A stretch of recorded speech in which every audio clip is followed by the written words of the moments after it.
Vous êtes en compagnie de Radio Taïwan International.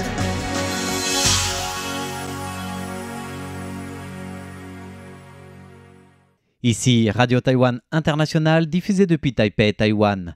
Nous sommes le dimanche 20 juillet et c'est François-Xavier Boulet pour vous présenter le programme de la rédaction. Nous vous invitons à suivre tout d'abord notre émission On en parle à Taïwan, animée ce dimanche par Lisa Dufaux, Valentin Floquet et moi-même, pour cette première partie de programme consacrée à ce que les Taïwanais suivent sur l'Internet ou les faits divers de la semaine. Et ensuite, dans la partie thématique dominicale, c'est bien sûr l'émission Partitions orientales dans laquelle nous reviendrons sur les tambours de Changzhou en rythme des percussions. Et en fin de programme, Sous des cieux amplifiés avec Aurélien Rossanino vous propose la deuxième partie de l'entretien avec le groupe The Wait qui propose un rock d'une autre galaxie. Je ne vous en dis pas plus, tout est à découvrir dans le programme complet de ce dimanche 20 juillet. Bonne écoute! Tout de suite, on en parle à Taïwan.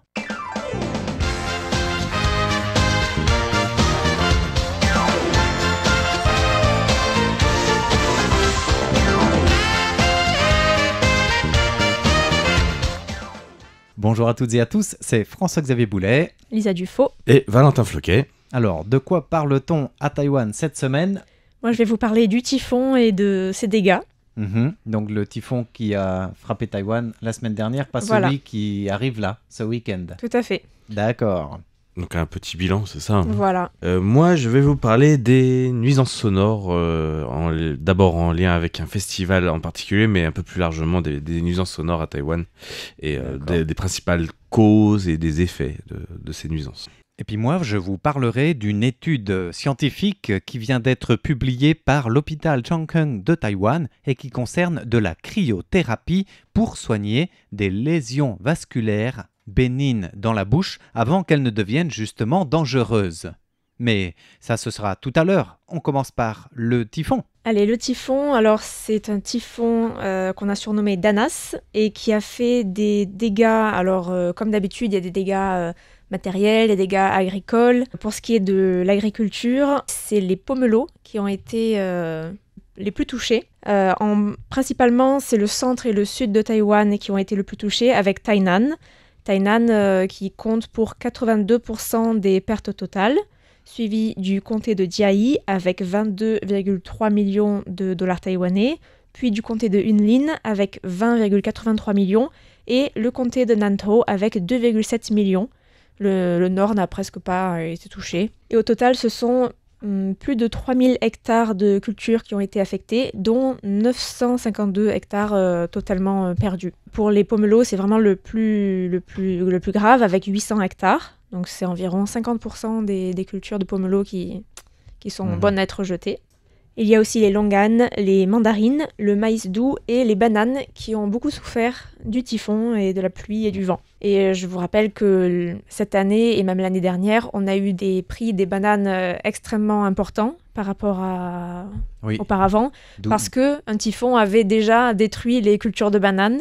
Donc je ne sais pas si ça va continuer comme ça. C'est pas bien parti parce que les prix sont déjà à la hausse. Mais ça, c'est un peu normal, c'est aussi le ricochet des typhons. Et puis il y a eu aussi, je ne sais pas si tu voulais en parler dans le bilan, moi j'ai trouvé ça assez étrange. Pour la première fois, dans un bilan de typhon, les résidents du Sud ont été exemptés de l'exercice de confinement pour les entraînements militaires. Tu sais, les fameux exercices One Hand, pendant 30 minutes, on ne peut pas sortir. Voilà, donc toute la région sud, ça a été annulé parce qu'ils sont en période déjà de reconstruction, de vider le trop d'eau parce qu'ils ont été très très touchés par des inondations les 2 ou 3 jours qu'on suivi le typhon aussi. Voilà. Ah oui, j'ai vu ça. Et parce qu'il y avait aussi des réservoirs qui ont été obligés d'être un petit peu évacués, vidés parce qu'ils étaient en surplein. Alors que vu qu'il pleuvait beaucoup, tu vides un réservoir, ceux qui sont en contrebas, généralement, ils n'ont pas que les pieds dans l'eau malheureusement. Et il y a aussi l'élevage de volailles qui a beaucoup été touché avec 2,35 millions de dollars taïwanais de pertes, notamment des pertes, des dommages aux serres, aux bâtiments. Donc c'est 16,9 millions. Oui. Non, je disais, il y a une vidéo si vous voulez sur le sujet. Tout à fait. Pour compléter ce sujet-là, on a fait une vidéo sur sur les dégâts et sur la filière de la volaille à Taïwan qui en prend encore un coup et qui est déjà pas très gâtée avec toutes les grippes aviaires, etc. Et puis il faut quand même mentionner, on l'a pas dit en début d'émission, mais il y a plus de 300 personnes qui ont été blessées et 2 personnes qui sont décédées, qui sont comptées comme décédées dû au typhon. Oui. Ensuite, on a aussi des bâtiments historiques ou des sites historiques qui ont été endommagés à Tainan. Et en fait, ce sont surtout des arbres anciens, notamment dans le jardin Shanshan à Tainan, ou alors le musée des vieux systèmes hydrauliques, aussi dans la commune de Shanshan, dans l'arrondissement de Shanshan, pardon. Donc il y a environ 90 arbres qui ont été déracinés ou qui sont tombés. Et c'était notamment des pins qui avaient été plantés pendant la période japonaise. Donc c'est vrai que c'est assez dommage, ce sont des beaux arbres anciens. Il y avait aussi des cerisiers, des lilas de Perse qui ont été enlevés. Dans le comté de Changhua, c'est un temple aussi qui a pas mal pas de vestiges, mais de valeurs patrimoniales qui sont parties tout abîmées dans des inondations où l'eau montait au-dessus de la table des offrandes. Donc c'était un peu plus d'un mètre d'inondation dans un vieux temple classé aussi patrimoine local, enfin régional. Et c'est vrai que pour les arbres, à chaque fois qu'il y a des typhons à Taïwan, on voit dans les parcs, il y a plein d'arbres qui tombent. Et en fait, on se dit, les arbres tombés, c'est peut-être pas très grave. Mais en fait, quand tu passes dans un parc où les arbres ont été enlevés, ça fait vraiment, il n'y a plus d'ombre et c'est tout nu. Et puis, il y a moins de rétention d'eau dans les sols. Donc, c'est encore pire quand il pleut. Enfin bon, bref. C'est assez terrible. Et il y a aussi des dommages pour les panneaux solaires. Il y a environ 145 000 panneaux solaires qui ont été endommagés à Jiayi et à Tainan. Donc ça, c'est énorme aussi. Donc on a dû enlever les panneaux solaires qui étaient endommagés, les stocker quelque part. Alors peut-être qu'on va les réparer ou alors les changer. Et c'est la commune de Budai en particulier qui a été touchée, avec 50 000 panneaux solaires qui étaient installés sur des fermes piscicoles. Qui sont cassés, donc ça en enlève, et 31 000 à Tainan.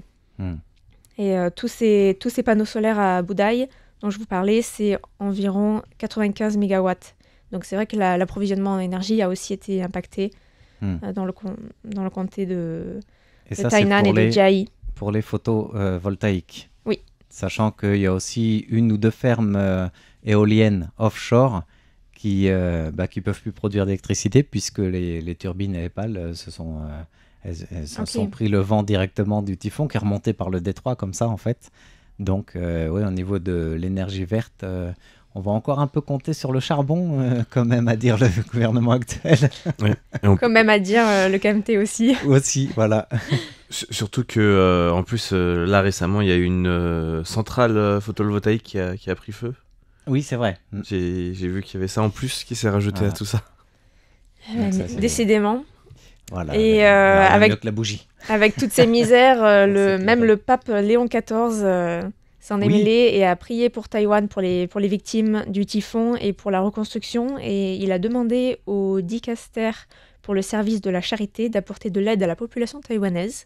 Oui, qui était une première en lien avec une catastrophe naturelle, première fois qu'il s'exprimait à propos de Taïwan. Donc l'ambassade de Taïwan auprès du Saint-Siège a noté ce point-là. C'est vrai que c'est une première pour le pape Léon depuis qu'il est élu pape. Et ça doit être une première aussi pour le Vatican d'annoncer une aide comme ça directe pour Taïwan suite à un typhon. Oui, après, il n'y a pas vraiment de détails. Voilà. Si ce n'est qu'il demande, il demande à ce qu'il y ait une aide concrète de la part de ce dicaster, en effet. Voilà. Donc voilà un peu pour les dommages.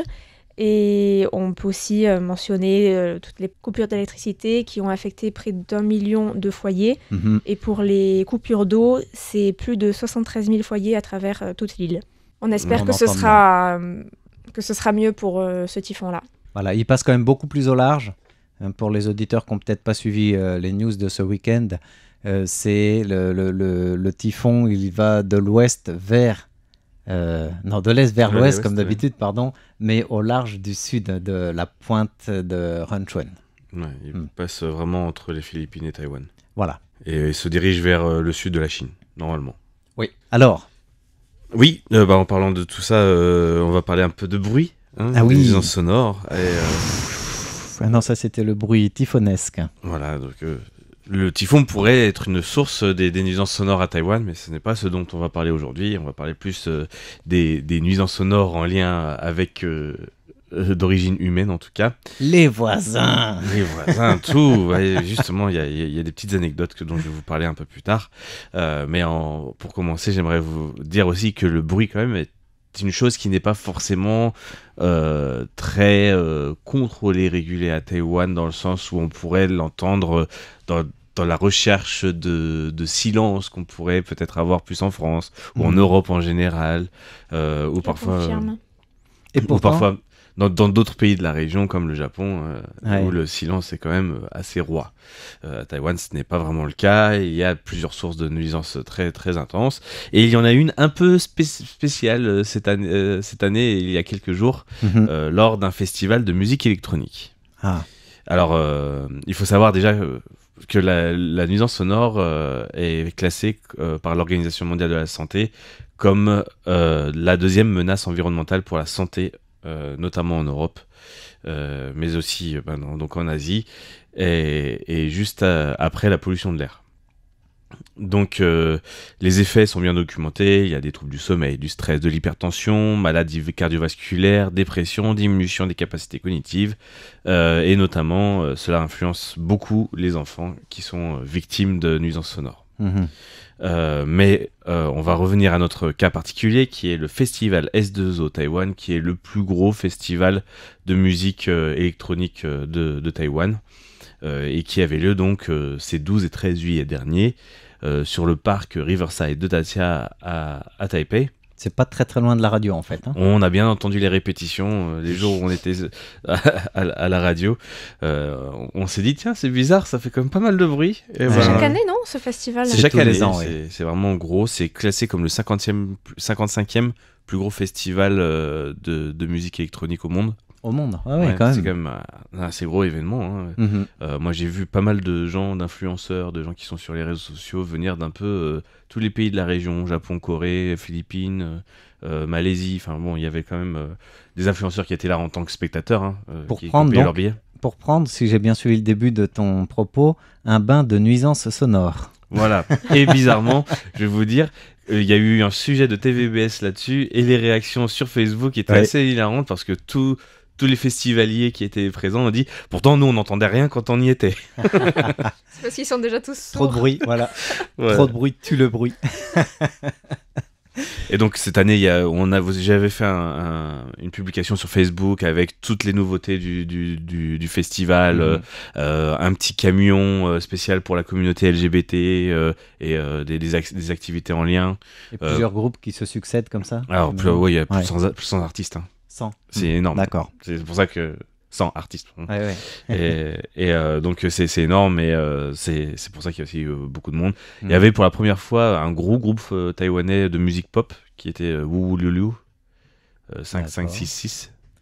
5566 ou Liu. Peut-être que c'est très connu. Peut-être qu'on peut le retrouver dans Sous des cieux amplifiés, qui sait.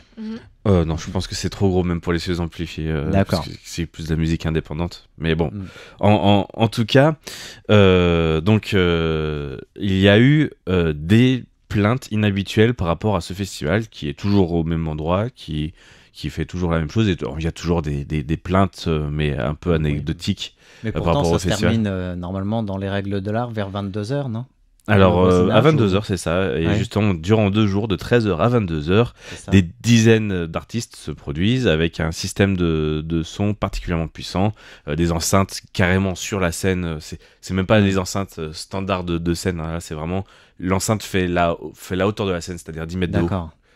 C'est énorme. C'est plus vraiment... qu'une tour, quoi. Voilà. Et donc, le volume des basses était tel qu'il a été entendu jusqu'à Neihu, à près de 10 km du site, et les habitants des quartiers de Zhongshan, de Daru Park, du parc Daru, de Donghu, de Shihu, et même de Bishanien, jusque chez certains de nos animateurs, se sont plaints sur les réseaux sociaux d'un bourdonnement permanent, comme un grondement sourd impossible à ignorer. on a vraiment fait l'expérience lors des répétitions, nous, chez nous, et je pense que c'était même pas encore au son max. Nous, on était quoi, à 500 mètres, mais il n'y a rien qui bloque à vol d'oiseau bon, comme ça, il n'y a rien qui bloque. 500 à 1 km, ouais, je pense Ouais, pas. c'est très fort depuis la radio. Hein. Mais que là, tu parles quand même d'une 10 dizaine de kilomètres, kilomètres. Et, C'est pareil, voilà. c'est à vol d'oiseau de l'autre côté de la rivière, quoi. Voilà. Et justement, un résident du parc d'Arrou, ne comprenant pas d'où venait ce son, a fait sa petite enquête à vélo et a raconté avoir perçu ce bruit continu dans son appartement sans en identifier la source. Et donc il a pris son vélo pour en découvrir l'origine, et après plus d'1 heure de trajet ponctué d'arrêts pour mieux écouter où c'était, comment ça se passait, il a réalisé que le vacarme venait justement de la rivière Tatia, Keelong et du parc Tatia, et donc du festival est porté par la géographie des vallées et l'orientation des enceintes. Donc voilà, c'est la première conclusion face à ce vacarme, c'était vraiment l'orientation des enceintes qui aurait été un petit peu mal faite, mal pensée, et en fait avec l'encaissement de la vallée plus le fait que ce soit un cours d'eau qui conduit les ondes et le son, les ondes sonores, et donc serait à l'origine de cette nuisance particulière. Ouais. Donc le Bureau de la protection de l'environnement de Taipei a recensé 55 plaintes liées au bruit pendant l'événement, 17 le 12 juillet, puis 38 le lendemain, donc les gens ils ont commencé à s'énerver quand même au bout de 2 jours. Ça va. Et une équipe d'inspection s'est rendue sur place et a constaté des violations de la réglementation. Les organisateurs ont écopé d'une amende de 45 000 $ taïwanais, soit environ 1 270 €. Ce qui paraît un peu léger quand même pour l'ampleur de l'événement et la nuisance que ça a pu provoquer chez plusieurs personnes. Mais au-delà de la sanction financière, l'affaire a ouvert un débat sur la compatibilité entre les grands événements culturels et la vie quotidienne dans une ville dense comme Taipei. Une conseillère municipale du DPP a souligné que la promotion de festivals musicaux est une priorité pour le maire Tian Wan. Donc c'est de la faute du maire, quoi. Non, mais en gros, c'est pour dire que en fait, c'est une des promotions, c'est un des axes de la politique de la ville. Et donc, de développer ça. Imaginez annuler ou replacer l'événement ailleurs, ce sera pas la solution. Voilà. Si c'est à Jiayi, ça attirera pas autant de spectateurs. Et aussi, imaginons même en haut de la montagne, dans le parc de Yangmingshan, ça sera pas forcément, ça posera d'autres problèmes. Ouais. Ça sera pas pour les animaux, ça serait terrible. D'autres riverains, justement, les animaux, c'est ce que j'allais dire, la faune et puis, locale. C'est ça. Si déjà au bord de rivière avec le caisson de vallée, ça fait des problèmes, en montagne, je pense que ça doit être encore pire. Ça doit être pas forcément. Ça doit être un peu différent puisque en fait c'est justement l'encaissement et le fait que ça remonte le long des montagnes qui fait que tout le monde l'entende. Ça va peut-être faire des glissements de terrain. Ouais. À voir. Donc surtout, c'est pas le. Surtout c'était du coup les basses des enceintes qui étaient orientées vers la rivière qui ont posé problème. C'est surtout ça. C'est la première conclusion. Il y a une enquête qui est en cours et donc à voir sur ce que ça va donner sur les résultats de l'enquête. Mais à mon avis, elle va pas être tout de suite. Donc peut-être ce sera dans un prochain, on en parle à Taïwan. Avec le prix de cette amende, je pense que l'année prochaine ils remettent. Au même endroit, ils s'en fichent. Oui. Et puis, et puis la ville de Taipei a bien dit que ça bougerait pas de toute façon. Donc voilà. Après, il n'y a pas eu de tapage nocturne encore une fois, vu qu'il s'arrête à 22h. Donc le problème, c'est pas d'avoir dépassé, c'est d'avoir trop de décibels, c'est que. C'est d'autres décibels, et puis il y a des réglementations quand même assez précises sur comment installer un setup comme ça. Il y a eu justement, ils ont fait des constatations puisqu'il y a eu une amende. Même une constatation directe pour avoir le procès verbal directement. Est-ce que du coup, si tu fais venir les agents municipaux ou qui constatent les nuisances sonores pour les camions qui ont le clignotant quand ils tournent un grand carrefour, les scooters qui passent, là, ça doit dépasser aussi, je pense, en termes de décibels, non? Parce que dans le quotidien, c'est un gros problème aussi. Alors oui, justement, je voulais en parler. Je voulais en parler un peu plus dans ma deuxième partie du sujet, mais c'est vrai que ça va être un peu long, je pense. Ce qu'il faut savoir, c'est que à Taïwan, en fait, les principales sources de nuisances sonores sont un peu particulières, dans le sens où, que pensez-vous? À part les scooters, c'est normal. Moi, je sais. C'est quoi? C'est les constructions. Non. C'est Pas les du- chantiers. Les Non, pas chantiers, du ça tout. va faire On du- avait fait un... Ouais. Il y avait eu un sondage et c'était Dans les le transport chantiers, toujours. Dans le transport Pas du toujours. tout. Pas du tout. Dans l'habitat. Je vais vous donner une petite... Oui, vas-y, dis. Et bah, ce sont les ventilations des climatiseurs défectueuses qui font des bruits trop forts. Ok. Et ça fait un genre de petit hissement, Un de petit petit moteur comme ça qui- bruit qui est très perturbant et Mhm. qui peut vraiment affecter le sommeil, etc. Et c'est une des principales causes en fait de troubles et de vraies nuisances sonores pour les Taïwanais. Ok, j'aurais pas pensé. Et il y a aussi les bips d'alarme. Ça peut être des alarmes incendie, des alarmes d'ascenseur ou ce genre de choses, qui peut être une vraie nuisance. Et c'est des choses qui sont pas forcément réglées tout de suite. Ça peut prendre 1 heure, 2 heures, 3 heures, et c'est aussi une des principales causes de plainte en tout cas. Mhm. Là, on parle pas vraiment d'un sondage, mais des plaintes qui sont déposées auprès du bureau D'accord. de l'environnement de Taipei et même des autres villes. Mhm. Et donc c'est vraiment ce qui est la première source, les premières sources de nuisances sonores à Taïwan. Et à votre avis, combien il y a de plaintes annuelles? Là, si sur un week-end de festival, tu as 55 plaintes à l'année, faut multiplier ça par quoi? Ah bah, Là, c'est pas pareil parce que c'est. non, bah, c'est un justement, là, festival. c'est pour ça que c'est énorme les plaintes. C'est pour ça que je veux aussi dire combien il y en a à Mhm. l'année des plaintes. Moi, je dirais au moins 10 000. Non, il y en a que 900 Ah bon? Ah bon? signalements auprès du bureau de protection Seulement. de l'environnement de Taipei, Ah, de sur Taipei. Taipei. D'accord. Ça me semble sur vraiment pas Taipei. beaucoup, hein. Ouais, Ouais. Donc bah, pour vous dire très peu. combien 55 à c'est peine 3 énorme. par jour. Combien 55 c'est énorme à propos de ça. Et les Taïwanais, je pense, sont quand même assez tolérants au bruit. Et bah, ça dépend. Mais bon, il y a dépend certains des bruits qui Taïwanais et vont des plus bruits. les agacer. Ça va plus, Ou alors ils pensent que la police de toute manière va rien faire parce que c'est vrai que C'est quand tu possible appelles la aussi. police pour un Mhm. voisin qui fait Voilà. du bruit, Mais là, ça va du être, voilà, boucan, c'est des signalements à la ils viennent police. et en fait si la personne ne veut pas ouvrir sa porte, bah, elle a le droit. Donc Ouais. La seule chose Bah, qu'ils les peuvent faire, policiers c'est repartent. enregistrer et puis verbaliser comme ça après. Voilà. Donc bah voilà pour le petit point rapide sur la situation des nuisances sonores à Taïwan et D'accord. ce phénomène particulier du S2O Taïwan de cette année. Et pour moi, comme on l'annonçait dans l'introduction, c'est un tout autre sujet avec une recherche d'une équipe taïwanaise de l'hôpital Changkeng de Taipei qui a prouvé l'efficacité de la cryothérapie dans les lésions vasculaires bénignes de la bouche. Rien que ça. d'accord. Alors, quand on dit cryothérapie, tu pars en courant, tu es adepte, tu vois ce que c'est ou pas? Je vois pas très bien ce que c'est, à part ça me rappelle un peu les. Est-ce que c'est le même type de thérapie qu'on utilise pour brûler les verrues? Exactement, enfin brûler ou plutôt brûler à froid quoi, au très Voilà. très froid. Ça doit pas faire du bien dans la bouche. Voilà, c'est vrai que pour les verrues déjà on sent un peu la douleur passer, surtout si ça dure longtemps ou pas. Et là on applique en fait le même système de brûler à très très froid, c'est moins 196 degrés Ouh. Celsius. Voilà, alors c'est pas toute la Ouch. bouche qui y passe évidemment. La Encore cryothérapie buccale a de longs jours devant elle. Oui, on n'a pas été cobaye pour vous parler comme tu, comme tu le fais à l'antenne là. Alors en fait, ça s'avère efficace, c'est pas nouveau d'aujourd'hui, hein, cette cryothérapie, pour ce qu'on appelle les anomalies vasculaires bénignes orales. Dans le jargon, on appelle ça des BOVAS, pour reprendre le sigle anglais en fait. Mais c'est avec des faibles risques de récidive une fois qu'on a été cryothérapeutisé de la bouche.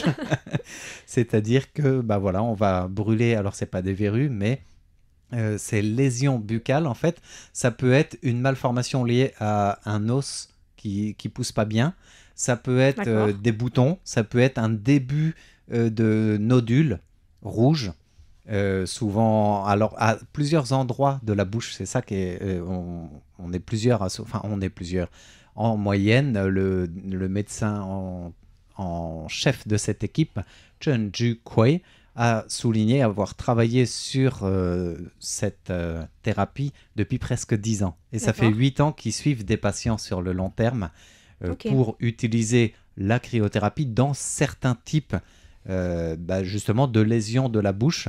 Alors on dit qu'elles sont bénignes parce que c'est pas de type cancéreux ou tumoral, mais ça peut le devenir. Alors dans la plupart des cas, on a une petite lésion, bon, on n'y prête pas attention, mais le médecin Chen dit qu'il faut vraiment faire attention parce qu'il y a 7 à 10 personnes sur 100 qui sont atteintes de cette maladie de la muqueuse buccale. Donc ça se présente comment ? C'est des lésions, ça peut être, on disait, des boutons aussi, ça peut être directement sur la langue, ça peut être sur la muqueuse jugale, c'est-à-dire, pour simplifier, le côté interne des joues. Mhm. Et ça peut être aussi au niveau du palais ou sur le plancher buccal. Et en fonction de la grosseur de la maladie ou de la malformation, ça peut gêner l'alimentation, ça peut gêner même le fait d'avaler sa propre salive, la déglutition. Ça peut provoquer des saignements jusqu'à des douleurs. Alors ça se soigne, généralement, comment on le soigne de manière traditionnelle, par chirurgie, comme le laser. Okay. Un petit coup de laser, mais le problème c'est que si c'est une chirurgie qui vient pour enlever une partie de la malformation ou de la maladie, c'est pas sans risque. Déjà c'est une intervention extérieure, donc invasive. L'avantage bien sûr c'est qu'on a un résultat immédiat et puis on peut quasiment sortir tout de suite et ne plus avoir on récupère rapidement, quoi. On n'a plus de problème, mais il y a des inconvénients et des problèmes de type lié à toute intervention, quoi. L'intervention chirurgicale peut entraîner des saignements qui vont jusqu'à l'hémorragie et ça peut aller jusqu'au décès du patient. Les lésions vasculaires, elles sont parfois incisées en chirurgie pour que ça soigne, et le problème c'est qu'on ne peut pas contrôler le niveau de l'incision, donc la profondeur aussi de la maladie. Le laser, c'est ça aussi. Il peut soigner la couche supérieure de la lésion, mais guère plus. Alors que la cryothérapie, qui a déjà été testée de manière locale sur certains types de lésions dans la bouche, a donné des résultats encourageants, et c'est pour ça que depuis 2016, l'hôpital en fait, Changkeng de Taipei, a constitué une équipe ad hoc sous la direction de Chen Jukwei. Depuis 2016, ça fait 8 ans qu'il traite 33 patients atteints de ces types d'anomalies vasculaires bénignes orales avec un cryogun. Donc on imagine bien ce que c'est, quoi, un genre de petit pistolet ou plutôt de crayon à cryothérapie qui va appliquer justement, comme on le voit en dermatologie, on parlait des verrues tout à l'heure, ça va appliquer de l'azote liquide, moins 196 degrés Celsius. On fait tous les deux la grimace là, ouais. en s'imaginant. Mais alors, c'est sans contact direct avec les tissus. Voilà pourquoi on parle d'une intervention moins invasive que la chirurgie ou le laser. Et chaque séance dure environ 10 minutes. Il n'y a pas besoin d'être endormi. Pas besoin d'être endormi. Du coup, il ne faut pas bouger, faut pas avaler sa salive ou bouger la bouche. Parce que, voilà, mais sinon, je pense qu'on a comme quand on va chez le dentiste, la mâchoire qui permet de rester ouverte. Et la majorité des patients nécessitent 2 à 3 traitements seulement de cryothérapie, et ça peut soigner beaucoup plus en profondeur, donc à la racine du mal. Donc le principe, on le connaît, c'est détruire toute la structure des vaisseaux sanguins avec une sorte de nécrose localisée, suivie de la régénération une fois que la partie glacée déglace. Voilà, une fois que le mal est parti en fait. Et donc il n'y a pas d'incision, il n'y a pas de laser, donc c'est déjà plus sûr comme approche de traitement, moins invasif, très peu de saignement.